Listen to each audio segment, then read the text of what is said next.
Knoxville had to sit for 3 hours each day for that makeup. How flexible is Knoxville? I can't do that. I love that he pulled it out and those two girls bounced and they're like, this. Thanks for the crime. He pauses. It's like, thanks for the crime. I would never do this. I'm going to say it. You know? The male strippers were not having any of this. She got him a blanket and folds the box back up. She was about to ship that kid.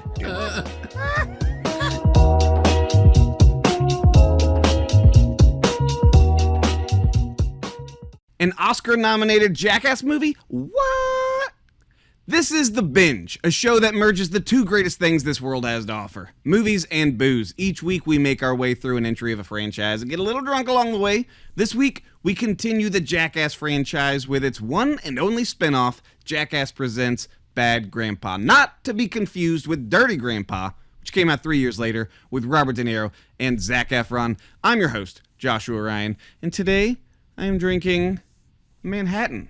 I drink a lot of old fashions, decided to switch it up, go with another whiskey classic, Manhattan. I am making my Manhattan with Four Roses single barrel. It's smooth and it's delicious, and I like it, and it's good for me. With me, as always, my co-host Timbo Jones. What's up? What's happening, Josh? First of all, you went very classy for your Jackass. Yeah, it's Jackass Bad anyways. Grandpa. Yeah, you got to, right? Yeah. Well, no, I went with something that I feel like a grandpa would drink. It's garage beer, classic light beer. It's I think it's only a 4%er. So I got almost a 6-pack sitting here next to me, and I'm gonna try to drink all these. By the time we're done, I already started this one because we took forever to start recording this. Time. But yeah, man, let's get this thing going. Grandpas like Manhattans. My grandpa used to drink them all the time and then hit us. Anyway, we got the mighty Dave with us here now. So, Dave, what you drinking there, bud? What's going on? Back-to-back weeks. Yeah, back-to-back. I was here last week. So today I decided to find something that is worthy to get stuck in a vending machine for, and this would be Natty Ice. It is the cheapest beer I could find. Got two of these 25-ounce tall boys for $3, and I was like, all right, let my house smell a little bit like a college dorm a little bit. So that is a deal, but I do not think I could drink 2 tall boys of Natty Light. That is, or Natty I like Ice. that we've drinking a lot of tall boys on this show. Shoot, I don't know why. I don't think I've ever drank this many tall boys. We like them tall. We like them tall, boys. Well, let's raise a toast of Natty Ice and Garage and a Manhattan, a weird trio of cocktails to be drinking on the Binge. Cheers, fellas. This is my first time. To Jackass. Oh, that's my first time having garage beer. So how is it? Pretty good. So far, pretty good. I'll let you know how the third one starts going. Let's see how drunk it gets you. Yeah. Ooh. This is the first Jackass movie to have actual writing credits because it's the first Jackass movie that has some semblance of a script. So the writing credits on this movie go to Jeff Tremaine, Johnny Knoxville, and Spike Jonze, the trio who created Jackass. Again, directed by Jeff Tremaine. He directs them all. Now, the written by is the 3 I listed, but there's story credits to Fax Barr and Adam Small, who are the co-creators of Mad TV television series. They adapted it for TV. They were writers for In Living Color, which we talked about in our Jim Carrey bonus special episode. And Barr was the documentary filmmaker who made Hearts of Darkness, A Filmmaker's Apocalypse, which is the documentary chronicling Francis Ford Coppola's Apocalypse Now. So they helped out on the story. The rest of them wrote it, and Johnny Knoxville went out and he fucking performed it. This is one of those movies that is in the vein of Borat and Bruno, where it is just a real pranks on real people movie, and you just capture hidden reactions. There was a Bad Trip from 2021 that had Eric Andre. I don't think that one was as good or as popular. I remember watching it. And then this year we had Nirvana, the band, the show, the movie, which I loved that movie. I know I was talking to you guys about it. They do kind of the same thing. There is a definite story. There's a lot of scripted comedy in it, but it also involves them going out into the real world, and they're not pulling pranks the way Bad Grandpa does, but they just act out their story and do weird shit in front of real people and with real people. Solid stuff. How do you guys think this one ranks and stands against against this genre. There's not a ton of these movies, I don't think. No, there's not. Outside of the ones that I listed, I can't really think of many more. I think it's probably the best one. I think it's up there. Yeah, I mean, if you're, I mean, the genre, like you said, is as shallow as a kiddie pool. So It's shallow. This one at moments has a really good story and a really almost a little bit of heart into the story. Oh my god! Going into this, There's also a little bit of shart in it. There's a lot of bit of shart. Yeah, there was actually a lot of shart. This is my first time seeing this. I did not. I'm not a big fan of him doing the grandpa stuff. I never was like, oh, that's hilarious to me. I thought it was stupid on the Jackass show and in the movies. So like a whole movie based around it, I was like, I don't fucking want to see that. And then, so I was gonna ask this because I didn't watch the show. I know him playing this in the movies. Did he do this character on the show as well? You know, I haven't seen the show in so long, but I'm gonna go with yes. I'm gonna go with he probably I'll did. Take that. If I'm wrong, I'm sure people will let us know. Yeah, you're fine.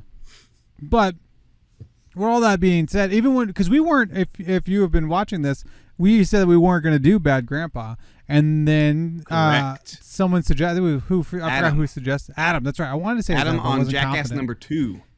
He said that we should do it, and he made up a good point, and we kind of talked about it too. We're like, well, if we're going to complete the franchise, we might as well do it. We did Ballerina with John Wick, so we might as well do this. Forgot that it was a part of the Jackass family. Yeah, because I brought it up to you because you were like, we're doing Jackass. I'm like, are we going to do Bad Grandpa? And you're like, no. So I was like, oh, okay, that's fine. I don't want to fucking watch it anyway. Yeah, but I mean, it's silly because it's definitely part of it. It's a feature-length adaptation of one of their skits. It is Jackass Presents. It's the same, creative team behind it. So yeah, no, it makes sense. So with us adding this one in. Yeah. With us adding this one in, that brings the Jackass franchise. We're covering 6 movies, which means it is tied for the largest franchise we have covered with the MCU Phase 1. Jackass and MCU, the biggest franchises we've covered. Pretty funny. Pretty crazy. That is pretty because funny. There's a Jackass 5 coming out, and you throw in the spinoff at 6. That's how math works. You can match, Josh. But yeah, so pretty much, I didn't want to watch this movie, and you forced me to watch this movie. So, if in our little group chat with the 3 of us, I was not looking forward to it, to say the least. So we'll get into it. A little bit. Did you end up liking it? Yeah, actually, I actually really did. I was gonna wait for that, but yeah, no, I actually had a great time with it after I kind of got used to it. And there's definitely, and we'll talk about it a little bit. But, at the end, if you're new to this, at the end, we're going to give our letter score a review. So stick to the end, and you'll get to hear our closing thoughts and where we score it. But no, I had a good time with it, and the kid is endearing. And parts of him and Johnny is so endearing when Johnny's just like really talking to him. The kid's really just talking back in the car and a few other spots. Like, it's really I think that's what makes this movie probably better than those other ones, but I haven't seen those other ones, so who am I to judge? Knoxville is not a bad actor. This is the first Jackass movie that really requires him to act to carry a whole movie by acting. It wasn't his first acting role. Prior to this, he'd had a small role as college guy in Coyote Ugly. Remember that movie? Men in Black 2. Yeah. He is Scrag and Walking Tall. He's Deputy Templeton. Yep. 2005, post the first Jackass, he starts trying to do some leading man stuff. He does Dukes of Hazzard and The Ringer. Dukes of Hazzard with Sean William Scott. And then in 2013, he was part of the ensemble of Movie 43, which is one of the most reviled and hated movies of all time. He was in the skit. I think the skit he was in was also with Sean William Scott, was called Leprechaun Shootout. I saw Movie 43 a long time ago when it came out in 2013. Garbage movie. And it's crazy because they have a cast of A-list actors. It's one of the biggest, most fantastic casts you can see. And the story behind Movie 43 is actually really crazy. We could do a whole video on just that, of how these filmmakers tricked all these they tricked them. They manipulated them, to join, because they'd be like, hey, we already got Halle Berry's in all this, and these people just be like, oh my god, this giant movie with all these people, sign me up. And then it was just terrible, and everybody regretted being in it. Anyways, and then he did the last in The Last Stand. He was the goofy sidekick to Arnold Schwarzenegger. Yeah. He got to play like the funny guy to an action superhero. And that was all leading up to this movie. Now, talking about the old man makeup, the acting as the old man, his voice, I have questions because there are times he does the old man voice, and there are other times he is just straight up talking as Johnny Knoxville. Yes. Like he forgets. He falls out of character with the voice multiple Even times. the kid says it. The kid's like, you should talk more like an old man. He's laughing. He's like, what do I sound like? He's like, Knoxville. Was that in the movie? Yeah. I think that was during like the end credits. End credits. Yeah. Yeah, where they do the bloopers and stuff. I mean, if so you're in the middle of a skit, you also have to keep in the back of your mind, you have to have an accent, and it's easy to forget to do that. So not a big cast, obviously, because most of the people in this are just real people. So you have Johnny Knoxville as I put Johnny Knoxville as and then didn't put the guy's name. It's Irving, what is it? Listman? I don't know. He plays the old man Irving something. Yeah. Jackson Nickel plays Billy, the grandson. He was 8 years old at the time. Now, he had been in this movie called Fun Size with Johnny Knoxville prior. So they knew they had met on a set before. Apparently, they hit it off on the set.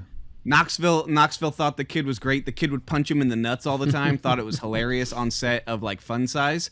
Now they were so nervous about casting a kid, as you can imagine, because so much rides on the kid, and you can't just be like, oh, I forgot my lines, or oh, I messed up, cut, because it's all live happening with real people. And apparently they had said that they'd had kids freeze up before when they're trying to do stuff. Probably during the Jackasses when they had like a kid. They said that they'd had kids freeze up and just kind of lose the scene. So for his audition, they put him and Knoxville in the old man makeup. They sent him out into public to go pull a prank on two unsuspecting people. In reality, these two people were producers. They were part of the creative team, but the kid didn't know it because they just wanted to see, can he do it? And he did great. He blew it out of the water. They were like, oh, this kid's funny. He's staying in character. He's got good timing. And he landed the role. Now, since then, I think it said around 2017, he retired from acting and now spends his time chronicling his fishing expeditions. So nice. No more acting for him. He was only in a few other things. Like I looked at his filmography. He had a few small things. This is really the only kind of like big thing. Now, the other surprising bit of casting here. Do you guys know who played the dead wife? I saw the casting. I forgot what it was though. Catherine Keener. That's it. Who many would know as the love interest from the 40-Year-Old Virgin. She's in a lot of things. She's a very funny lady. She's more seen in Bad Grandpa .5, right? And not so much in this. I didn't watch .5. Yeah, I think she has other scenes in that, but in this, it's just kind of because in the credits you had Spike Jonze running around also. Right. So they had listed Spike Jonze in the cast as well, but his scenes didn't make it into the movie. Gloria or whatever, his old lady thing. Yeah. So it really boils down to just Knoxville and Nickel, the kid, and then any unsuspecting people that they catch in their sights. This movie released. I was gonna say that's kind of funny because the whole time the kid wanted to go fishing, and now he chronicles his fishing. I know he talked about fishing a lot. I clocked that. He talked about fishing a lot. Well, I mean that's the whole payoff at the end, but yeah, we'll get there. So the movie released October 25th, 2013, opened number 1 at the box office. So that weekend at the box office is number 1, Bad Grandpa, number 2, Gravity, number 3, Captain Phillips, number 4, The Counselor, and number 5, Cloudy with a Chance of Meatballs. So it's a varied weekend. Yeah. Timbo cracking another one. Let's go. Yeah, Gravity with though is pretty good. It's no Interstellar. Gravity's great, man. Gravity must have come out a few weeks prior to Jackass. Yeah, Gravity had already been in theaters. Okay. But yeah, Gravity's great. Captain Phillips is decent. I don't think I ever saw The Counselor. I remember which one it was. Cloudy with a Chance of Meatballs is really funny. Yeah, we watched good that stuff. all the time. So not a bad weekend at the box office. Budget of $15 million. The last one, Jackass 3D, was $20 million. So they spent actually a little less on this one. Box office total, $151.8 million. Jackass 3D made 170, so it didn't make quite as much. The domestic, 102 million of that was domestic. Of course, these movies always do way better domestically. These things ain't playing that well overseas. Yeah. They don't want to see crazy Americans, getting their dick stuck in a vending machine and taking shits and all that other all that other stuff that happens. Tagline: real people, real reactions, real messed up. I dig that. I like this tagline. It's short, it's sweet, tells you what's going on. It's funny. I like it. Perfect. Just like the rest of the You're movie. too hard to impress with taglines. Come on. Somebody wrote that, Tim. Somebody put the time in. That's it fine. was not AI. Not yet. You don't know. Not yet. Not yet. Plus AI went back. It did. Runtime. 1 hour, 32 minutes. Awards nominations, mentioned it up top. Oscar nominated. This movie was nominated for an Oscar for Best Hair and Makeup. Lost to The Dallas Buyers Club, a completely different type of movie, Wow. which won Matthew McConaughey an Oscar. Both good movies. I will say, I think the Jackass, they know their runtime. You know what I mean? Like, Oh yeah, they're right in that 90-minute sweet spot. yeah, they know. Let's get in. Let's get out. I remember that first one was like the perfect runtime for that first one. Yeah, the first one was like an hour 20 something. So it left you wanting more because it was just a long version of the show. Obviously, they all are for the most part.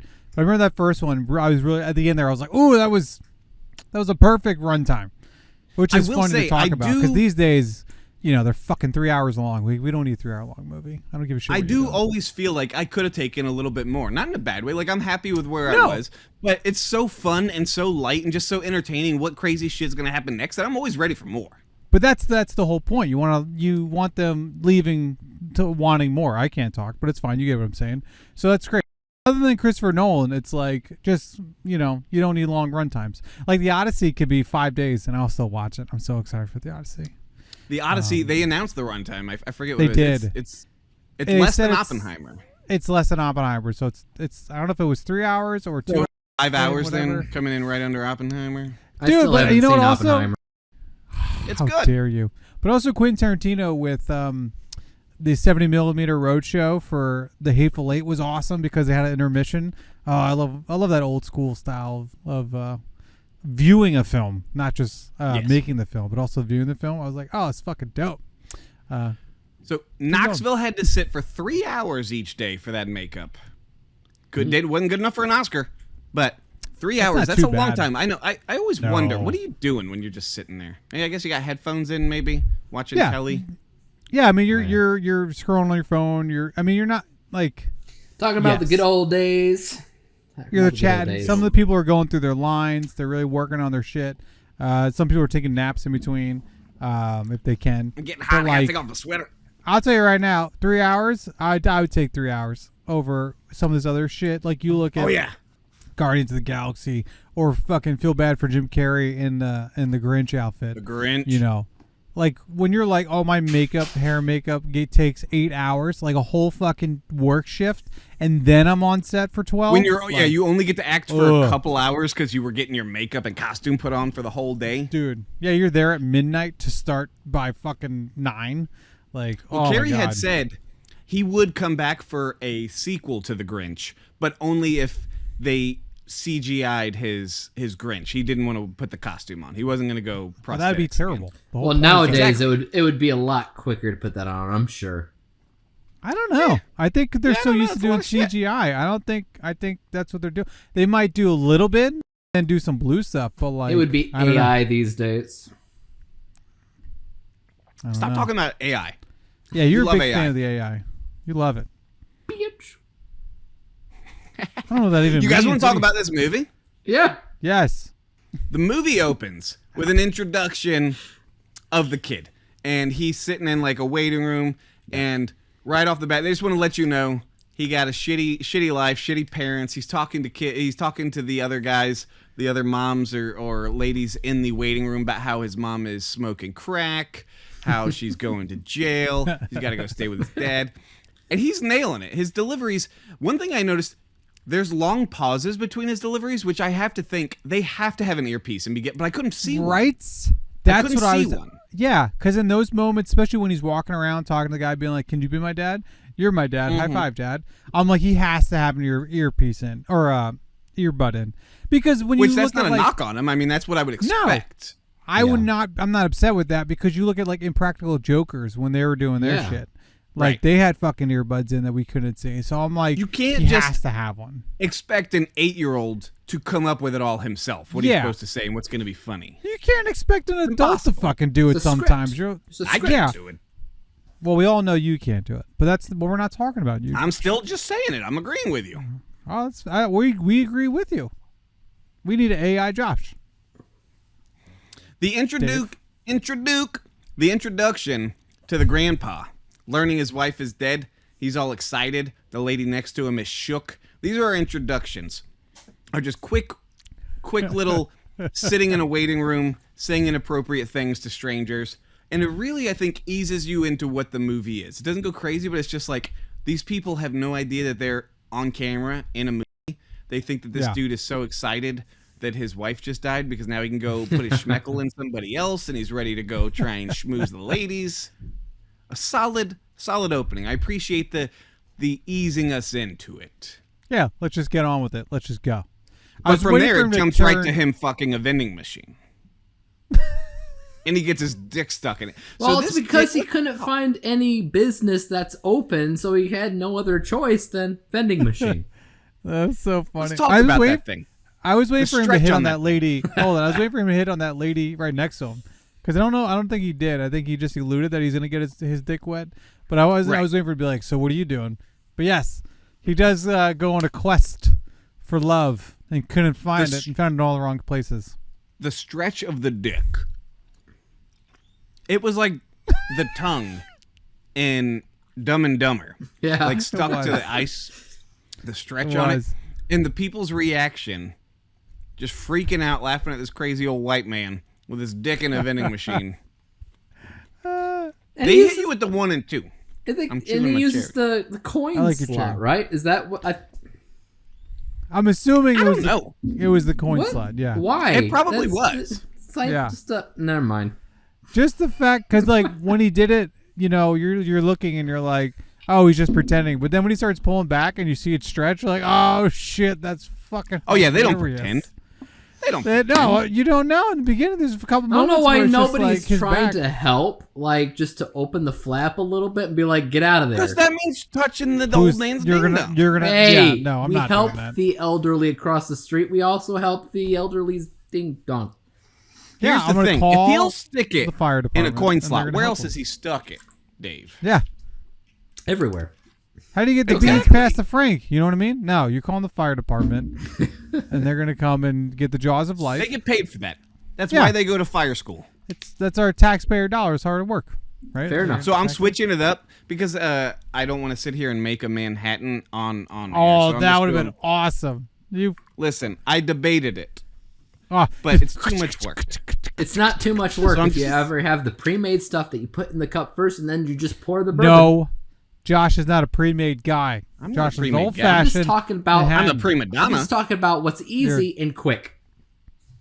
Well, Josh is easy and quick. I'll tell you what else is easy and quick. Yes. Your mama? Your mom.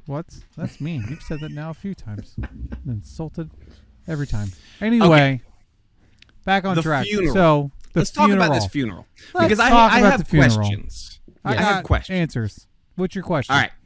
Great scene. But the funeral is filled with an audience of strangers. Obviously, because this dead lady is not a real person. So they mention Johnny Knoxville goes up and he's like, oh yeah, thanks for being here. She didn't really know many people. My question is, how did they get these people to agree to go in there? Imagine somebody comes up to you and it's just like, hey, will you come sit in the stranger's funeral? I think majority of them workers of the funeral home, or because like the majority of them. That was a lot of people. That funeral home got that many workers. Do you want me to tell you, or do you just want to talk about it? Oh no, Tim. Yeah, go ahead. Okay, thank you. I just don't know how they did it or where the people came from. Bitch. The majority of them are the choir singers from one of the local churches. How did you learn this information? I watched the movie and I put 2 and 2 together.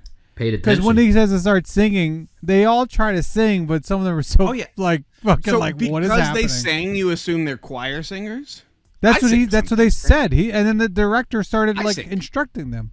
They weren't all. I thought some of them were like kitchen workers or something like that. I said the majority. I didn't that's true. That one lady was making grits in the corner. Grits. Yeah, I think he got. I think the production team got like the to be there, and then got some other local people to be there. I think one did work for the funeral, who maybe not been on it. But dude, scene. My favorite part of that scene isn't when they knock over the casket and keep singing, even though and start singing, even though it's really funny. My favorite part is actually when he brings the microphone outside and starts talking to his daughter, and they start saying all this shit. Like, that's my favorite part, because I just love I just love the idea that they think that they're like having this private conversation and everybody can hear it. And then they were interrupted and say, "Hey, your microphone's on," and then they kept going. Yeah, they're like, no, we're having a private conversation. Can you give me 1 minute? I'll be right back. And then he tries to come back like, and then she comes in and steals the fucking pearl necklace off her mom. Like, and they're like, See, my favorite part was the beginning of singing. It wasn't the body itself rolling out. It was everybody's reaction, and then Irving Knoxville just being like, "Oh God! Oh, somebody sing!" And this one lady just jolts up, and it's just like, "I got that joy." Down him, just like immediately goes into it, and then everybody just joins in, and I was just like, "What the hell is going on?" And somehow he gets a tambourine. Stuff. So funny. And they keep going. Yeah. And they just do a whole choir. Maybe you're right. Yeah, it's been a choir because they did it. They have a mediator on a Zoom call. This was also pretty good. I'm not going to cover everything because there's a lot of short ones. No. Are you opening a new... Did you just open a new one, Dave? I know. I don't want to interrupt you, but I'm opening up a new Natty Ice. Yes. Do you only got 2 of them, though? That's it. Bitch. Well, I started earlier. It took you forever to start. I can't help you. Oh, that's a lie. Never mind. That's off-camera conversations. So, the mediator scene, I also think is funny. This is the introduction to the father. Oh, I forgot about this. Yeah. When they're doing a Zoom call with the dad, and I like that there was that part of showing that the dad's house is crazy is that there's a random juggalo who like lived there, was chilling out there, like a just juggalo sitting on the couch on top of he's smoking weed, just living in. Juggalos were a thing in the early 2000s, man. They're still a thing, depending on. They're still. Are the ICP is still around? Yeah. No fucking way. Magnets, man. How do they work? That's one of the lines to their songs. They sing about that. They ask how magnets work. I don't know who you're talking about. So ICP, Clown Potsy. Fans are called Juggalos. I never listened to their stuff. So. Yeah, to it. Oh, I guess actually some people do, but a huge demographic that listen. You'd be surprised who is a Juggalo. Tim, tell me about some of the pranks that you really like. I don't want to just sit here and I could just sit here and list every prank in order. Let's talk about what really worked. Well, here's as someone who this is my first time watching this. Like I said before, besides talking about the pranks, because I did an order. If you've been watching the Jackass franchise, as we've been going through it, I've been doing my top 5. I have been. I've been watching, Tim, which I will tell you at the end during my closing arguments. But like something about this movie. Where I started, I enjoyed it. I had a good time. But like I was saying earlier, when the kid and Knoxville are just talking to each other, that's when like the real moment of this movie happens. That's where the real heart of this movie happens. It's in the car later. It's almost as if they shot it in order, I felt like, so they can build that repertoire. Because then there's a scene in the hotel room where Knoxville is like, "You get the bed, and I'm gonna sleep on this one because you had a good day, kid." And the kid goes, "Hey, what about this?" And he just starts farting. And Knoxville, you can tell, is genuinely laughing. It's so wholesome, you know. It's a transition narrative-wise. It's like one thing that differs from Jackass and makes it a narrative is these little sequences that stitches the pranks and the stunts together. Yes. Is that the grandfather and Billy together? Yeah, and what? Question. Could this have worked as not a hidden camera prank show if they just wrote a narrative and did a straight movie? A fictionalized movie. It wouldn't be Jackass. It would. I think it would work, but I don't think it would be as successful and it would just be another just random comedy that you would forget about. Yeah. See, yeah, I think that's when you hit like Dirty Grandpa, which we talked about up front, which nobody fucking remembers. Where it's just you're playing into the cliche jokes, the expected jokes, the reactions are fake. I don't think it works if you don't do it this way. This whole movie is built on. We're gonna say weird shit and we're gonna film what real people react to, and we're gonna do weird shit and film what real people react to. Like when he's trying to fight the dude over the fucking penguin. That's great. If that written scene, that wouldn't have been funny. What makes it funny is that this dude is really like, this old fucker hit my penguin and is being a dick. Dude's like mafia. He's like, and it sucks too. I'm gonna Yeah, he's definitely from the Northeast. And what sucks is, or what's funny is that he has a St. Jude shirt on. So he like donated to St. Jude. He's trying real hard. He's trying real hard not to beat the fuck out of this guy. But I think, like you're saying, I think it does work. But it's weirdly. It doesn't. No. What? You said it does work. You fuck. No, I'm saying if you did it as a fictionalized feature. No, it doesn't. No, if you were to change it, it doesn't work. Also, want to be Jackass. Tim, it doesn't. You know, I'm gonna stab you. One of the things I'm making another drink. Good, you need it because I hate you. I know. One of the things I thought about this movie, which I didn't expect this movie to be, I think this movie is actually a really good road trip movie. Like, it is. I was not expecting it to be a road trip. I thought about that at first, like 15 or minutes. I was like, oh. That's what this is. This is at the... It's just... Yeah. Which plays so well into the prank show aspect of it. Because you have the narrative moments between Knoxville and the kid. You know, he just wants to go fishing. That's all he wants. He wants to go fishing. And the only thing Knoxville wants to fish. He gets that dream in 2017. We know that much. He does. But like Knoxville's character, the Irving, just wants to drop him off at his dad. And the dad just wants him as a tax write-off. You know? So you have all these different wants in between... a prank show of the kid and the old grandpa, but I thought it was a really good road trip movie. If not, I think it should be in the case of being a pretty good fucking road trip movie in actual narrative road trip movies. You know, like I enjoyed watching it, and I think that helped, that aspect actually help it better narratively than if it was just like him waiting for the dad to get here. You know, like if it was just at his house and they were fucking with people in town, to be as funny, but I think because they're on the move, having these moments in the car, with going to different towns, the dead mom in the trunk, which is very Howard Hughes. What's this?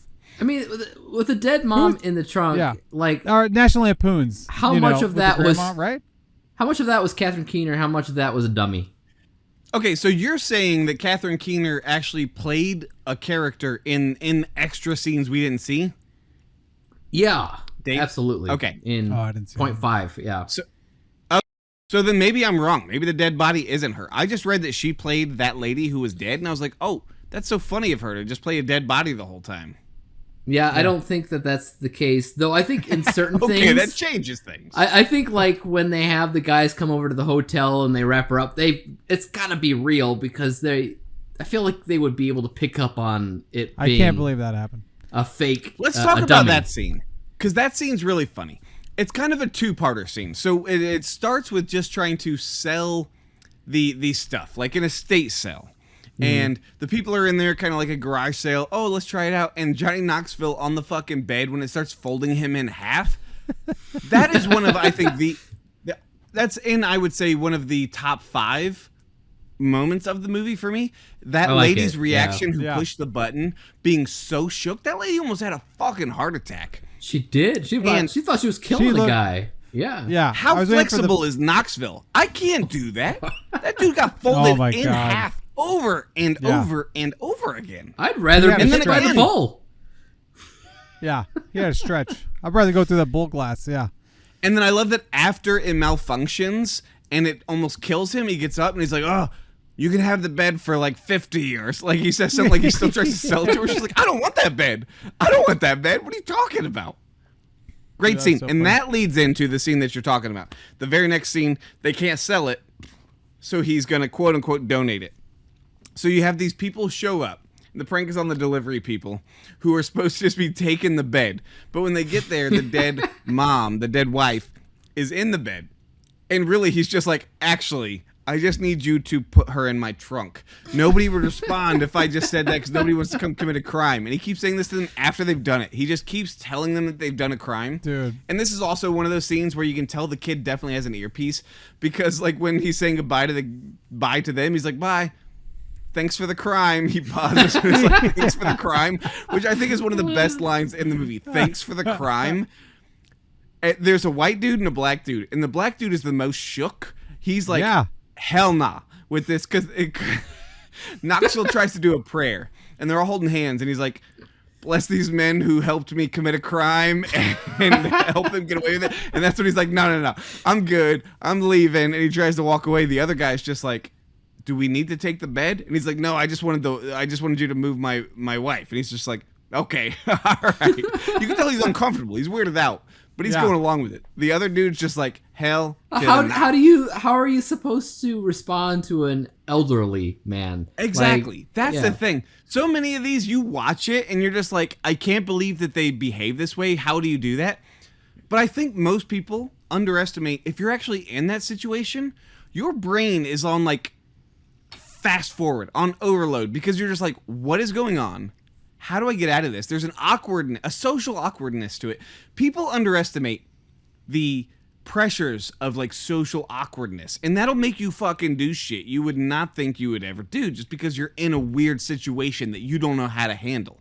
So these guys just kind of awkwardly going along with it, and it's easy to sit on the couch and be like, I would never do that.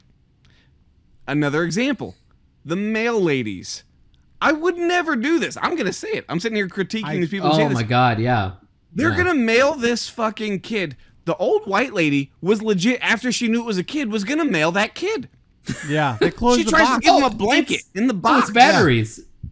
It's batteries? Oh, okay. Yeah, but after she sees it's a kid, she's like, what are you doing? You know, they're going to shake you around. And he's like, yeah, it's okay. And she's like, well, do you want a blanket? And he's like, yeah, I'll take a blanket. She gives him a blanket and folds the box back up. She was about to ship that kid. And the other one's like, we should probably call the police. Do we know what like service he was trying to use? Why do you want to know what service he's trying to use, Dave? For my own reasons. You're not shipping. No, but that lady was about to mail that fucking kid. Yeah. Knowing it was a kid. That, and then signed a waiver to put that in a movie. Like, how do you not be like, hold up. That makes me look like shit. No, you cannot use that. Or blur my face. Dude, for real. Well, she's like, yeah, I'll be on TV for that. Yeah. I think they were on something, personally. They were high on life, Tim. There you go. I didn't say anything. I'm just over here. Yeah. Sorry, I cracked my beer off camera. My apologies. You were talking. Tim, cracking a beer. Tim, what number garage is that? Because we're going to get you through your 6-pack. That's 3. I only have, how many do I have? 1, 2, 3, 4, 5. I got 5 out here. I feel lied to. I was promised a 6. I know. Didn't I say almost 6-pack? I'm sure Josh, he has a beer hidden in somewhere else. I hate it everywhere. What'd you think of my road trip thing, though, Josh? I want to hear you have thoughts on that. No, it is a good road trip movie. And you know what? I'm actually not a huge road trip movie guy. Yeah. Yeah. I feel like most road trip movies or Euro trip movies, is that the Scotty doesn't know? Yeah, so don't tell Scotty. Don't tell Scotty. Don't tell Scotty. Most of those movies they feel very, we're here, then we go here, then we go here. They feel very from this point to this point, this point to this point, and just kind of like touch and go, touch and go. And sometimes they work, sometimes they don't. It works in this movie because each new place they go to, I know it's just a new group of people for them to fuck with. Like, that's what I'm saying. When he goes to the strip club that turns out to be a male entertainment talk about club, which I think best scene of the movie. I'm calling it. This is the best scene. I don't know. Of Jackass Presents Bad Grandpa. It's a good scene. Is when Johnny Knoxville goes into this club and is hitting on the ladies. And what's so funny is every time he hits on the ladies, they're little into it. Not like they're going to go with it. I don't think most of them are open to actually going and fucking this old man. But they're like, this is funny. I appreciate the attention and I find humor in this. And they entertain him. Sometimes they don't. At the bingo, there was a couple ladies who were giving him a hard, cold shoulder. But in the strip club, Well, those bingo these ladies girls, was they're eating it up. no. Well, here we go. Here's the difference because he was drinking the bingo thing, which was the one time I had to look away. That was gross. I was like, that's disgusting. It was This is weird, so yeah. disgusting. That was probably really just bingo? Kool-Aid, Tim. Oh no! Yeah. Oh yeah, I know it is. Yeah, but like the bingo people, the bingo women, bingo ladies, they're fucking serious. They're there to play bingo, and that's fucking. Yeah. You know what I mean? Bingo So- madams is what they like to be called. Sorry, They don't- madams they don't of, want of the bingo margarita. cards. No Yeah, margarita which for he them. pulled. I love that he pulled it out, and those two girls bounced, and they're like, "Fuck this guy," and he's like, "It's a margarita machine." But yeah, no, which is completely, contrast to a bunch of women at an all male strip club, which That's I'm sure true. they're It's different ready to hang environment. out and have a good time. Yeah, so they're like, "Okay, Grandpa," but yeah, I love his idea. The notion of like the character being like they're gonna the strippers are gonna warm them up and then I'm gonna knock them down, The male strippers were not having any of this. Not any of it. So, okay, well, that's because he asked him how big his Tootsie Roll was. That dude was He not did. happy with that. No, question. yes, that was not something Now- you want to say. I have a similar experience. I wound up at a male strip club one time. Okay. I was at a Magic Mike Australia. Not in Australia, it was here, but it was Magic Mike Australia. It was an Australian team that was traveling around. All male review. Oh man. This happened in Jacksonville, Florida, of all places, as you can imagine, Jacksonville. Yeah. I can And imagine it being there. Yes. I took my wife, so we go. How many down under jokes were made? Come on. More than 3 and less than 8. Yeah. Well, it's Channing So we Tatum go. there. Yeah, so we go there, and as I get there, there's a huge line to get in, and we had VIP passes, so we were like in the VIP line. Yeah, we Of course was you there. have that. So we're there, and we're in this giant line, and I'm looking around, and there are, it was a big theater, a big stadium, hundreds upon hundreds of just women, and I was like, shit, I'm the only guy. I wound up not being the only guy. There was another guy there. He was very gay. Nothing against that, but he was very homosexual. But he came on to me because he assumed I was gay too. He tried to put the moves on me as the only other man there. But listen, so It's better and better.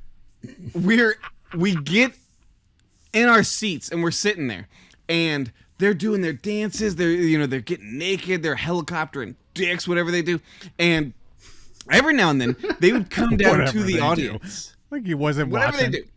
Every now and then they would come down to the audience and try and dance on somebody. So I'm sitting there in my seat and I'm looking off to the side, and this guy comes down, one of the dancers. He comes down, he looks, and I was like, not on an aisle row. I was kind of in the middle, and there's stuff, and he climbs up and he starts stepping across the handrests down towards my wife is like right here. And I was like, oh baby, he's coming. You're gonna get a show. He's coming for you. And he's coming, and I'm waiting for him to pass, and he stops right here, right in front of me, and grabs my head and just starts fucking humping my face into submission. As the only male there, I felt targeted. So I had a very different experience than what Johnny Knoxville had.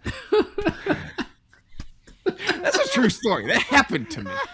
Magic Man Australia fucked my face. He tried to. He dry humped my face. I just pictured Josh like this. He just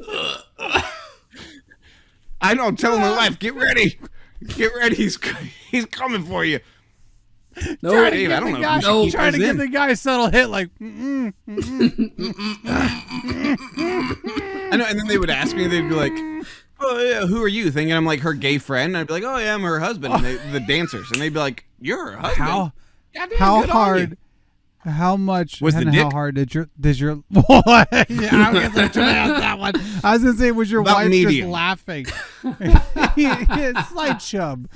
Oh my God, was your wife just dying laughing? Because I would have fucking. Oh yeah, all the ladies were chewing it. They loved it. All the ladies. Oh loved yeah, they loved it. That was what. You've ever been to a female strip club and had like girls go with you, and then the girls. Never mind, doesn't matter. We don't talk about that. That's hilarious. Oh my god, how did you not know? Like, how did you not know? You bought I thought he was going for my VIP wife. tickets. She's a But what pretty were you lady. going for? What were you go? No. You purchased the tickets beforehand. You Correct. looked this up on the internet. What'd you think it What was? What was? Yes. What website? No, I did knew you, what it was. What'd you get, a My wife fucking wanted to go to Groupon? one, and I was like, my wife wanted to go to one, and I was like, yeah, I'll go with you. Like, I'm comfortable in my sexuality. I'm comfortable in my manhood. I'll go to a show with you. I don't care. Oh, because the way you like started it, you were like, I don't know what I was walking into. It's like, No, Yeah. I knew what I was What do you going mean? into. I guess I was just surprised that nobody else was as comfortable just going as I was. That it was all women and What do you one mean other gay guy. Oh no! Why would- Yeah. oh yeah, I'm surprised not a bunch of bros from fraternity. No, I thought Alpha, Delta, Sigma. I were thought they just would be here beer going, pong, and I didn't know. Yeah, I didn't know. I thought we were exactly pre-gaming in the fucking parking lot. Where's my bros at? Why are they I'm not making another comfortable drink. with their sexuality to be here? Just a dude's night out. Straight. Dude, Pour another one. yeah. But There's at the one male other strip guy club there. He in just happened to be gay. No fucking thought he was gay. He's looking oh, at and he you came like, on oh, to me hey. so hard. He Oh, really yeah. shot his shot. Obviously. I was flattered. Honestly, I was I got an ego boost. You should I've be had gay flattered. guys come on to me too, but at like a weird bus stop at 3 a.m. I, don't know I if probably would- shouldn't I have don't- had an ego boost because I was the only other guy there, so he didn't have many options. Well, I mean, he didn't That's true. have to talk to you, Josh. He didn't have to talk to you. The guy at 3 a.m. didn't have a lot of options either, but yeah. I don't know. They if I have wanna so know many your options story. at 3 a.m., Dave. I know that they do. I've been there. Oh, Dave, sorry. Josh is a funny story. Dave sounds like a sad story. it was a little bit of a scary, dark story. Dave's is how you get addicted to heroin. yeah. That's true. 7 years sober. 7 years. But at the Jackass Presents Bad Grandpa male strip club, it's funny because Yes. he's going out there, he's hitting on all the ladies, and at first, yeah, the male strippers were talking to him. He's like, "You're one of the dancers. You're one of the dancers." He's like, "Yeah, I'm one of the dancers." And then when he said, and the guy's all cool to him. He's like, "I'm trying to let you guys get them all moist for me, and then I can sweep Yeah. in and pick them up." He's still okay with that. He's like, "That's a little weird, but I get it. I get the gameplay."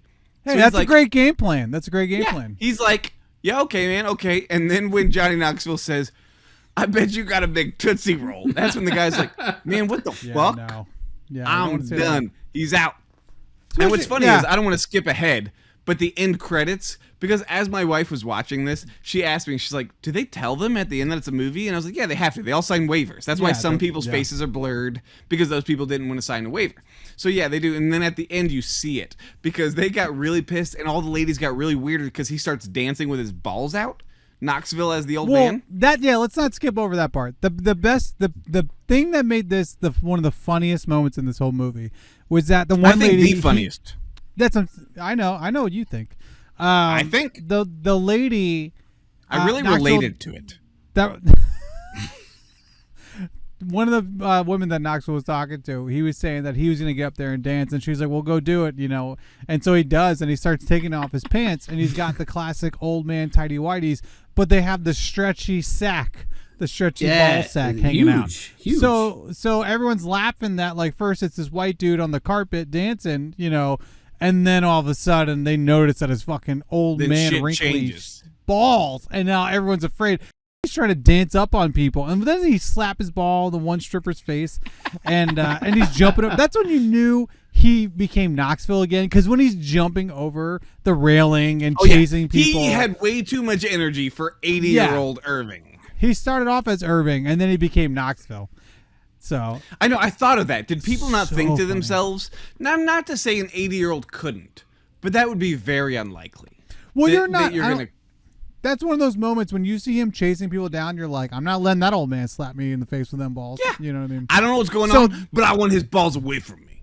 Yeah. So then at the end, like your wife was asking. Yeah. At the end, the one of the producers came out. I'm assuming our crew members came out and was like, Yeah. that was Johnny Knoxville. We're shooting a movie, and had the slate, and he clapped Yeah. it, Mhm. and then everyone started laughing. And then I like that Classic. Knoxville was like, "Thank you for not beating me up." on the MC's mic, like, you guys are super cool. Thank you for not, because he totally could have got his ass fucking beat. He should have gotten his ass beat. Correction. He's protected by the fact that he's an old man, and most people don't want to beat the fuck out of an old man. Well, you don't like the explosive diarrhea scene? I never said I didn't, Dave. Why well, would I'm you saying assume you that I said didn't? well, you said that that's the best scene, and I'm over here thinking the explosive diarrhea. I like it's definitely better. Oh, it's definitely way better. Than you gotta think about, like, could something like an old man showing up at a male strip club and then going crazy happen in real life? Maybe. Could an old man showing up in a diner with explosive diarrhea actually happen on the wall? Yeah, but not the way it could happen, but not the way he did. Less likely. Yeah, because where did it come from? He was wearing pants. Yeah. Where did it come from? I guess that's a good question. I've been around people that shit their pants. Nobody questioned it. They're like, "Oh my god!" They did not question. Tim, have you ever sharded your pants? 100%. Yeah. Have you not? Stomach flu. No, everybody has. Yeah, I had to bury them in the woods one time, and one time I stuffed them behind a toilet in Margaritaville. I don't want to talk about that. I had a stomach bug for a whole week. I woke up in the middle of the night, 2 a.m., and I thought I was letting a fart out, and it was not a fart. No. I burned those underwears. Those are you don't those are trust a fart when you're sick. You don't trust a fart. Learn that. I barely trust a fart when I'm healthy. It's the worst. Yeah. But anyway, that moment though, that farting or that restaurant scene that you're talking about is actually one of those touching moments that, like, unintentionally Knoxville and the kid are getting along. Because they're both farting and Knoxville's laughing. Now, granted, I think it's a fart machine, I would assume. It's but definitely also the kid, a fart machine. Yeah. But the kid does a good job with farting later. So I'm like, maybe the kid wasn't supposed to fart, and then he does fart. And that's why Knoxville, because you can tell when Knoxville has a fake laugh. Yeah, and then, like, he does. Real laugh. He really cracks up. Yeah. Because he broke character. I mean, he farting when I'm not supposed to fart. Oh, man. Especially when you fart and you think you're alone, then someone comes in the room. Ooh, I feel so bad for them. So maybe the kid wasn't supposed to fart. Because there's, like I said, there's touching moments between when the kid starts loosening up with Knoxville and they start having these, like, fun little bits together, and Knoxville is genuinely laughing, like, in the car. Yeah, why didn't this kid keep acting? Why do you want to go be a fisherman? You know what else? It said 2017 he quit to be a fishing expeditions. I started doing the math. He was 8. This was 2013. So this kid's 12 doing fishing expeditions? Oh, wow. That's some math, Josh. Pretty smart. You're a smart man. I don't know how that math works. But anyway, let's talk about the like we're getting to the end of this. So let's talk about the last bit they did. Well, the pageant. Hold up. Before the last bit, you got to talk about the biker scene. Little Miss Sunshine. You got to talk biker real quick. Oh yes, let's talk about the biker. Because the biker scene is pivotal to the quote unquote story. It's very important. That's true. Story. Yes, you're absolutely right. Yes. So when he shows up to drop off the kid to the father, there are the biker biker club, Guardians of the Children, who is a real thing. It's a real thing. Familiar with them. Those bikers, guys and girls. They're a biker organization who raise money for and fight for the rights of, children and all this. Yeah. They're children. And they've arranged to do this, the filming crew, specifically with because this whole movie is about a fucked up father and a fucked up kid, and they're trying to create as much chaos as they tension. Can. Yeah. And you know what, though? I don't think they took this as far as they should have. That's what I was going to say. This scene falls short for me. Yes. Well, I thought I read that Johnny Knoxville had to simmer it down a little bit because he was worried about things getting violent between the Guardians. Between the Guardians and the fake dad and everything because of how dramatic it was getting. So, like, I get why they threatened to murder him. I mean, yeah, you gotta calm things down because it's a movie. So yeah. Well, the I'm funny not faulting thing that, but as far as a pivotal point of the movie, I was expecting them to, I guess, push it a little further, than they did. Yeah. Like the mom, I like the mom, and I believe the mom, the actress, who was, I think she did a great job. Like I said, the funeral scene with them outside, I thought they were great. She sneaks the pearls, even any scene she's in, when in the very beginning when she grabs her son and they leave. She did a great job improvising stuff. The dad, whoever the actor that they got to improvise with the dad. Oh, excuse me, from the bowels of Tim. I apologize. This garage beer is delicious, but it's very gassy. I'm very gassy right now. This is disgusting. This whole time. Well, yeah, you're drinking Natty Ice. So, the dad though was not a very good improviser. That's why I think the in my opinion the Zoom call with the moderator. I think that fell short, because if that's what the funniest moments they had with that, it's only funny because of the people he lives with. It's not funny because of him. Yeah, the juggalo in the background is funnier than he. And just like the random chick, and the fact that he's like, like his funniest line was like, I rebuild computers and sell them or some shit. I mean, I often thought how difficult it must have been for him to be in a bar full of guardians of children while acting like an abusive father. You feel about how difficult it must be for this piece of shit father who's looking for $600 a month? That's the thing. I felt like that if that was the best we had, the clips that they could show, and those were like the quote unquote making another drink, more whiskey. Yeah, like that actor, I feel like he didn't play it up. Like he could have like been more with the kid, being like, either calling him her name or not really being nice to him. What name should he have called him, Tim? I'm not going to, I don't know, just being a dick. He wasn't so much. No, what should he have called him, Tim? Fat boy. Fucking know. Can you watch Fat Boy? Yeah, but he should have belittled him more. I think that would have gotten the bikers more right. Would have gotten him killed. Yeah. Yeah. That's what I wanted. I wanted the bikers to start fighting. Okay. You know what? They wouldn't have killed him. They talk a big game. They ain't gonna do shit. They would have beat the fuck out of gang. him. I don't know. I really don't know. They're not a biker gang. They would take offense to being called that. They're a biker organization, biker club, bike club. Yeah, but that doesn't mean they want to beat the shit out of them, because they should have beat the shit out of them. But that was a good moment. People talk a big game. You know what? I'm calling them. I think they was bluffing. I don't think they'd have done shit. Oh, that's backwards. He means business, like over the top. I turn the hat backwards. That means I'm in business. But I will say, Knoxville as an actor, okay, I feel finally too got it. Yeah, bring it back. I think he showed some of his chops here when he was talking to the kid and trying to cry. I think it would have been great if the kid could have cried too. That would have been awesome. I never cried as a kid, Knoxville, except for during Free Willy. Dude, for real. That's a good one. When he does the thing. But like I thought Knoxville did a great job bringing that moment home and crying and getting us there as an audience, because you're like, oh yeah, it's the whole point of this fucking movie. He's giving this kid up, and now you feel bad that he's giving the kid up. So I did want to talk about. So I thought that was good. The bikers left the bar and they walked up to Johnny Knoxville after he had already left. Yeah. So yeah. Which I think Knoxville like made sure he left because I don't think he was able to cry anymore. I think he was all used up and was like, I just gotta fucking go. He's like, shoot, I already did my lines. What do you want from me? Yeah, I think Knoxville wasn't in the head, I mean, okay, and I do not count this as a fault on the movie, because the movie is not intended to be this. No. But when they try for the heartfelt moments, they're very short. Yes. Very surface level. Yes. Very, it's but not it a fault on the movie, because the movie, that's not the point of the movie.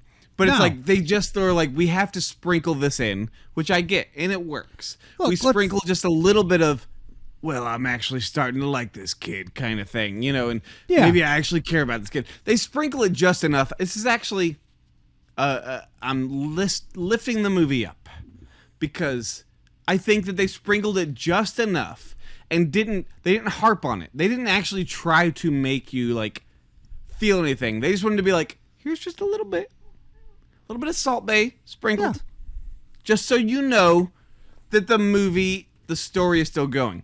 Now is when we get to the actual climax, where we were heading. The Little Miss Sunshine. Hold on. You got the kid back, remember? He got. He can I took just say? a I want kid. to. I just want to. Kidnapped the kid. That's kidnapping. We didn't even talk about that. He didn't have. He doesn't have fucking legally. Yes. Custody. Legally. Well, yes. maybe he got it later. But I agree with you, Josh, on that point of like. I think the narrative is very surface level, but for this movie, it does work on that level. Because you don't need a lot. You just want to see him fucking hit a penguin and then fight the penguin guy. Yeah, that's it. And then go fishing. Just go fishing. He just wants to go fishing, Josh. Those little quarter rides that used to be in front of Kmart? I bring this up because it's part of the movie. Yes. Yeah. They don't exist anymore. Well, Kmarts don't exist anymore, and that's probably why. Were they only ever in front of Kmarts? Who else ever had these quarter machines? I have to ride a horse, or ride a fucking unicorn, or a fish. I don't know if you guys are fish. Are you guys familiar with Meijer? Because Meijer has a ride. Who's Meijer? Meijer is it's a grocery store, place? And they have a ride as well, which you only have to pay a penny for. They've never changed it. It's still a penny. I think those places are like pharmacies, you know, and like pharmacies, I mean like where you can walk up and get like a milkshake, like old school pharmacies. You know what I mean? What's in the milkshake? Yeah, vanilla and the ice cream and milk, whatever you want, whatever type of ice cream, vanilla, chocolate, strawberry.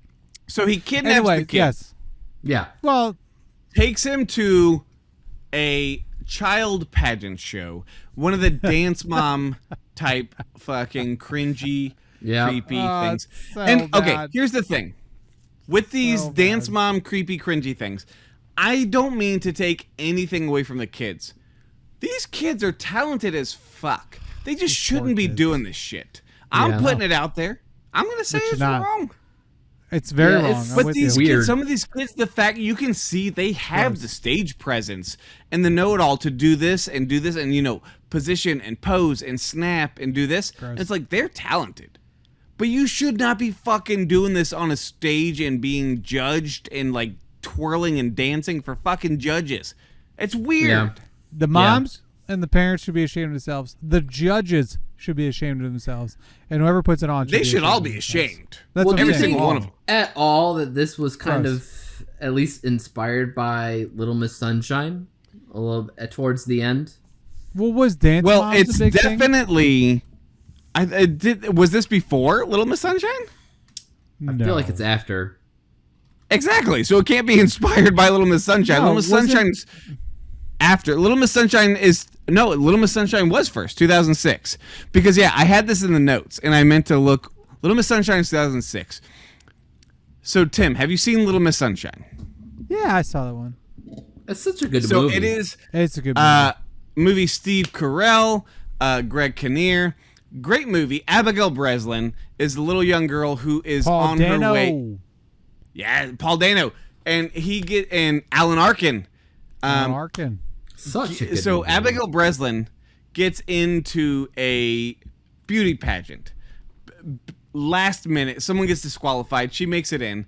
It's the Little Miss Sunshine pageant. And they take her there, and the whole movie is a road trip movie, just like this, but it's a script. Yeah. And great movie. But when they get there, Alan Arkin, the grandpa, again, it is a grandpa who's been teaching her and training her for it. They get her there. Grandpa's dead by the time they get there. He dies on mid-road trip. Yep. So again, body in the trunk. Also very similar. Yeah. They get in there. They get her there to compete. The family doesn't know what her dance routine and show is, because the grandpa's the one who's taught her and trained her. And she gets up there, and it's like, pour some sugar on me, striptease. She strips it off. She like rips off her clothes and is dirty dancing to pour some sugar on me. And all of the dance moms are shook. But of course, this one is not a prank show, so it's all scripted, but it's still very funny. But yes, I had the same exact thought, Dave. It is very much Little Miss Sunshine. I just wasn't sure which one came first, so I just looked it up. I didn't realize Little Miss Sunshine was that early, 2006. Yeah, I thought that was later. It's a good one. But was that show Dance Moms pretty big at the time too, or no? Dance Moms has been around a long time, so it had. That's what to I wonder. In my mind, they were making fun of the Dance Moms, but I don't know. Oh yeah, no, I think it was definitely that, but I do think it took from Little Miss Sunshine. Anyway, Talk it up. Talk it up. I'm looking at Dance Moms. That shit was hilarious. The fact. No, I agree. That was my wife's favorite scene. I still think the male strip club was mine, but would be the second.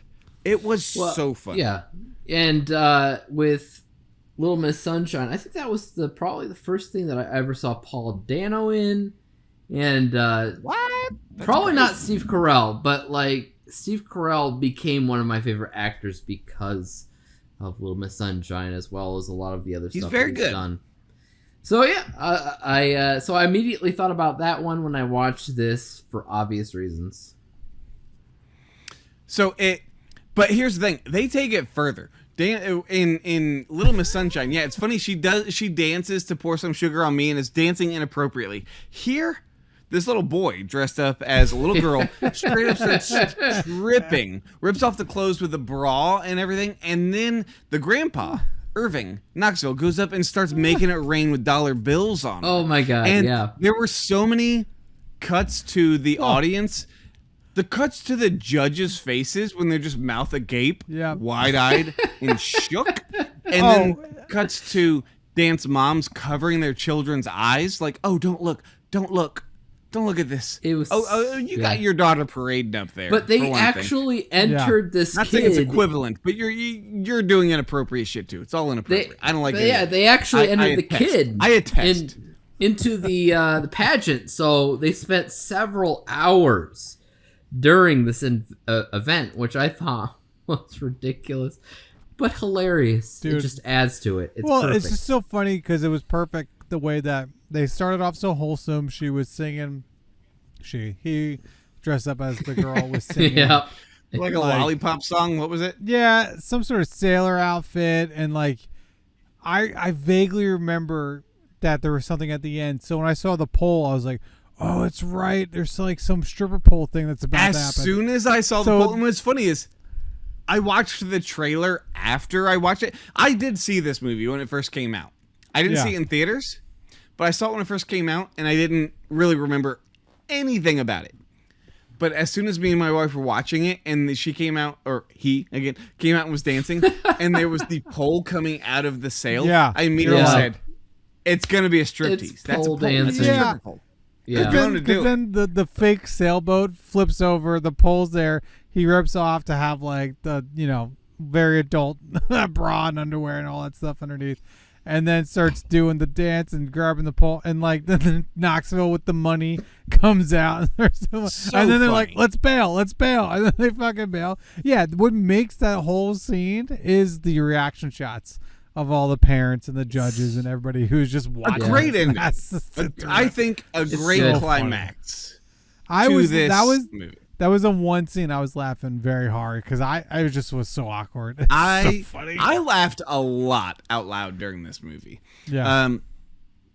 So that was a great ending, and then they ended it with what I love in these Jackass movies, showing us footage that didn't make it into the movie, because there's so much good shit. You gotta think about it. They're pulling these pranks. Okay, here's what I read. Here's what AI told me, because now you can't Google anything without AI being like, I'm just gonna answer for you and give it to you. I asked how long this movie took to film. AI kept telling me, no matter how many times I asked it, 8 days, or approximately 8 days. I find that hard to believe. 8 fucking days for this whole movie? It's possible, because I was wondering about, you said that 3 hours every time they had to put on makeup, so I was wondering how many days of 3 hours of makeup. But it's also a road trip. There's only a handful of stunts. I could see 8 days. I mean, yeah, once you get in makeup, I imagine they're going to try and hit as many different locations to prank as they can. Yeah. So it is possible. If that is accurate, that's impressive as fuck. That they got all that filming done in fucking approximately 8 days. That's impressive. Yeah, because if Knoxville's in the chair at 5, he's not done till 8. You start filming at 9, and most of your stuff is gotcha camera stuff, so you're not really setting up lights or anything. You just have to have the crew, while Knoxville's in the chair, is setting up cameras and getting themselves positioned for the because a lot of the cameras were hidden cameras and stuff like that. Like Knoxville pointed out, that's a camera, that's a camera, that's a camera, So if you use your time So- wisely. In the credits, they show not only unused footage, they show some extended footage of stuff that was in the movie. Some of the ladies that Irving is hitting on, some of the more creepy stuff he said to them that didn't make it into the fucking movie. But I like that they showed telling the people this is a movie and their reactions to, oh God, that's funny. I was being pranked when they come to the realization that, okay, holy shit, that makes sense because this was weird as fuck. I'm in a movie. There was a deleted scene, an unused scene of the kid sitting on Santa's lap, and he asks Santa for his grandpa to get a rusty trombone. Dave, have you ever had a rusty trombone? Can't say I have. Do you know what that is? No. Tim, do you know what a rusty trombone is? Yes. I had to teach my wife last night. That is when I had her do it on me just to so that she could learn for the movie. Now, that is when somebody is to get on their knees behind the man and blow into the buttocks, but the opening. The blowhole of the buttocks area, the butthole, if you will.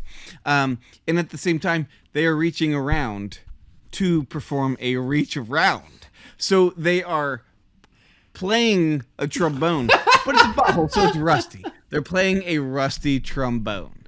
So the kid asks to get his dad, or get his grandpa, a rusty trombone. And I don't think Santa knew what the fuck he was asking. No.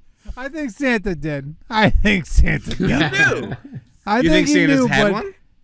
I'm not saying he had one. I'm just saying Santa's like, it's nice. Like, what is he going to do? He's going to say, don't be inappropriate? Like, he's Santa. He's going to play it off as if he thinks the kid doesn't know. Yeah, that's true. I don't Maybe believe... the kid actually meant a trombone that's been left out in the rain. We don't know. Maybe. I just don't believe that you guys didn't do it last night. That's all I'm saying. I didn't say. You never asked, and I never answered. So what do you not believe? You know what? I'm not going to ask. I don't think you don't know. Don't ask. I'm not. Let it be a mystery, Tim. We need a little mystery between us. You've shared a lot tonight, so I'm glad you go on that one. I know. I still feel the dick imprint on my face. So let's go to Letterbox time. This little part of the show we call Letterbox time. This is the part of the show where we give our final thoughts. Oh, man. And our Letterbox score of the movie. And simultaneously, or maybe a little before, we look at Letterboxd, see what the people of Letterboxd think. And you know what I think, Tim? The people of Letterboxd what do they are think? wrong. I think the people of Letterboxd are fucking prudes, man. I looked it up too. I did. This is one of the few ones I was like, I gotta know before Josh tells me, because usually I don't look, and I want you just to tell me because I don't want my score to influence it, because we all know my score is a very. These people are fucking wrong, dude. For real. What do they say? Low. I don't know. The average score on Letterboxd is at 2.8 out of 5. Yeah. What? Exactly. Now I will say that is only out of 71,000 ratings, which I think is significantly lower than the average rating and what all the Jackass ratings. So there haven't been as many people who have rated it. But they're wrong. The most common rating out of them is a 3 out of 5. That makes up 28%. So that I can understand. I know that's only 0.2 below or 0.2 above the 2.8. Whatever it is. But if you go below 3, I just think you're wrong on this one. That's a difference between being on the podium and being left off. True. You know, for this one, Dave, I'm going to go to you first. I normally go to Timbo. Dave, let's go to you. This is one, Dave, we're going to let Tim go first. What are your final thoughts on the movie, and what's your Letterboxd score before we wrap it up? You know, I thought that this movie was really smart when it came down to combining and creating a hybrid of, you know, candid camera stuff as well as narrative stuff and making it make sense, especially with the transition scenes between, you know, Irving and Billy and everything. I thought that it worked really well. I thought the stunts were really funny. My wife was trying to sleep when I was watching this right next to her at night, and I kept waking her up. You kept jerking off.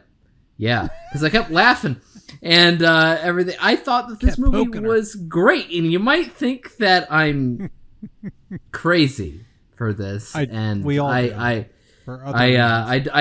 blame you for that, but I'm gonna give this a 5 out of 5. Buddy boy, 5 out of 5. Damn. Perfect. This is cinema. I don't care.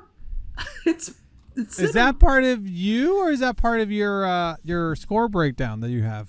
It is a little bit of both because it's canon. Unbiased. It's a little bit different than what I normally go for, but I couldn't help myself. I had a great time with it. I'm giving it 5 out of 5 for what it's going for. A good movie. Achieved. Yeah. You're a better man than me. We got a perfect score from Dave. Didn't expect that, but I'll accept it. Timbo. Didn't expect what it. What are your final thoughts? Give us your ranking of your favorite stunts and pranks, and then tell us your Letterboxd score. What beer is that you're drinking? Are you on 5 yet? 1, 2, 3. This is almost done with 4. I've been so gassy and laughing. I know I've been a bitch. Dude, what'd you say? Didn't expect it, but I'll accept it. That's a fucking shirt, Josh. Good job. I will make that shirt, and I will make that shirt. wear it as. Okay, so, oh my God. The one thing about, I think the reason why I'm not drinking as fast, this beer is very bubbly. It's very gassy. It's making me burp a lot, the normal. Is it like that drink in Willy Wonka that made them float towards the Kinda. I've been, this is the most I've burped on the show. Anyway, oh my God. So, like I said before, I think this is actually a good road trip movie. I think this should be in the conversation with other road trip movies. I did not want to see this movie at all. I did not, especially when it came out. I thought it was going to be dumb. I'm not a big fan of the whole dirty grandpa shit. I don't think they're as funny as other people think they are. But I was pleasantly surprised with this movie. I enjoyed this movie. I thought it was a good time. Hold on. Excuse me. Oh, dude, the whole time. So with that being said, I think that this movie was a perfect length. I think that the nice narrative moments, I think they hit for what it's worth. You know, I think that some of the moments could have been better, and I think that the ending with the whole dad exchange should have been better, especially with the biker crew that was there. And, you know, I think that kind of fell short, which kind of hurt it, in my opinion, a little bit, because I wanted a better, just a better, like stamp on it. Yeah. But I did like the fact that they finally did go fishing at the end, because that's what the kid wanted to do the whole time, which we're like, obviously we're going to do that. So with that all being said, my top 5 real quick. Number 5, I totally forgot about it until you brought it up. It was a placeholder because I couldn't think of any more stunts. The only stunts I could think of was the farting in the restaurant. But I take that back. The bed scene was number 5. That was really funny. Only because the lady looked like she was going to get a fucking heart attack. And I was waiting like this was a Jackass movie. I think she might be dead. She might be dead. I was waiting for them to like rush in and be like, we have paramedics on the way. Number 4, the penis in the vending machine. That was fucking hilarious. It only got funnier when they started pulling him off. And he started pulling off, and you could see that he actually had the prosthetic on, which was hilarious. 3 would be the funeral. I think all of it was hilarious. I really liked the mic thing, like I said before. And then them just singing and trying to sing and get through it was also very funny. Me and Josh's wife are on the same page, because number 2 is the strip club. The strip club was very funny. It was a good scene. But it does not beat, in my mind, the pageant, which I was laughing so hard at the very end. I actually like pulled my chair back, just started like keeling over laughing, because it was like, it was so funny, and just awkward also, because that pageant is very awkward as well. But like, with that being said, I like to try to think you judge the movie of what it was trying to do. It was trying to do what it was trying to do, and I think it did most of it. It was trying to do what it was trying to do. You know, like, it's not gonna win any Oscars. It's a good time, but for me, I gave it a 3 out of 5. But it was nominated. It was nominated. I gave it a 3 out of 5. It's a good movie. It's down the middle. It's a bronze. Okay. So, locking in. I could be swayed, because Josh might change my mind, because Dave kind of is making me want to change my mind too right now. 5 out of 5. Come on, let's go. I saw this movie when 3.5. Right now, I might go 3.5. Sorry, Josh. Start over. I saw the movie when it first came out, and I hadn't seen this since. So when I pulled it up on Letterboxd to see it, I was one of those people that I hate. I was one of those people I'm critiquing. I had this at a 2.5, and I was like, what am I, a fucking moron? What am I fucking? Was I mixing this up for Dirty Grandpa? Which is probably not a good movie. I saw that once and I don't think that was very good. So I just was very shook. I was shook by myself about my past, about who I used to be, and I didn't know who I was at this moment. But I knew I wasn't that man anymore because 2.5 was wrong. So I changed it. There's a cat. I changed it to a 4.4 out of 5. 4 out of 5. Not a 4 point, but a 4 out of 5. Because this movie, as we said, does exactly what it needs to do. I laughed so much. And every time we went to a new stunt or a new prank, I was just really excited. What are they going to do here? They didn't all land, but they all landed a little bit. None of them I was like, that was terrible. Some I was like, that was great. Some I was like, that was okay. I was never unsatisfied. I was always at least semi-satisfied. It was so smart. It was so smart in terms of making sure the narrative kept going. I don't think it was that smart in that regard, Dave. I think you're giving it a lot more credit than it deserves way too in much that regard. credit. I think they did just a very good job of being like, we have a prank where I'm going to sit on this horse and put a quarter in, and it's going to throw me through a window. That's all it needs. And I think we're going to do a prank where I run over this penguin, and the guy's really mad, and I just keep telling him I'm not paying for that penguin. It didn't need to be that smart. It just was funny. Where he tells the stripper, I bet you got a big old Tootsie Roll. I laughed my fucking ass off because that guy got so pissed. When he drank the fucking marker fluid in Bingo, and he tries hitting on the ladies, and they would leave, and he kept scooting over to the next lady and hitting on them, and they were giving him the coldest shoulder they could give. I was laughing my ass off. Look at him. When the kid pushes him in a shopping cart drunk through the drive-thru, and that drive-thru dude came out. We didn't even talk about this. That dude was cool. That dude was cool. A bro. That was a bro dude. He was just like, hey man, we're gonna help you out. We're gonna get you some greasy food. He's just like, this is weird as fuck, but I'm not gonna try and help you or mentor you in a way that I'm gonna tell you you're doing shit wrong. I'm gonna help you in the fact that you're drunk in a buggy, and I'm gonna get you some greasy food. And you want that poontang in the window? I'm gonna go tell you want that poontang in the window. I'm gonna help you out in every way that I can. That was a bro. And in every Jackass movie, they have a shopping cart now. That's true. Shopping carts are Jackass. They just are. So anyways, I locked this in at a 4 out of 5 because I just thought it was so funny. I just laughed my ass off. It was what I wanted. I think I've given most Jackass movies a 4 out of 5 just because they're what I want from the movies. They're funny. They're dumb. I turn my brain off and I just get excited at every new stunt. So that's where I am.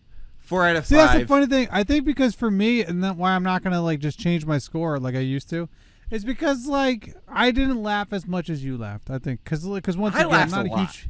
When you're saying like you laughed at all this stuff, I was like, I only really laughed at the pageant and like the strip club. Like that was I laughed at a lot more than that. Yeah, I'm constantly laughed. Yeah. No, I just was watching. I'm not saying I wasn't enjoying. That's fine, Timbo. I wasn't saying I wasn't enjoying. Not everybody gets I just elevated humor. Yeah, okay. The fart and dick jokes. I'm sorry. Not everybody gets elevated humor, Tim, and that's okay. It's true. That's fine. It's over here. Timbo, here. Why don't you take us out of here? Be sure to tell people where they can find us on Letterboxd. You can find us on Letterboxd. That's where.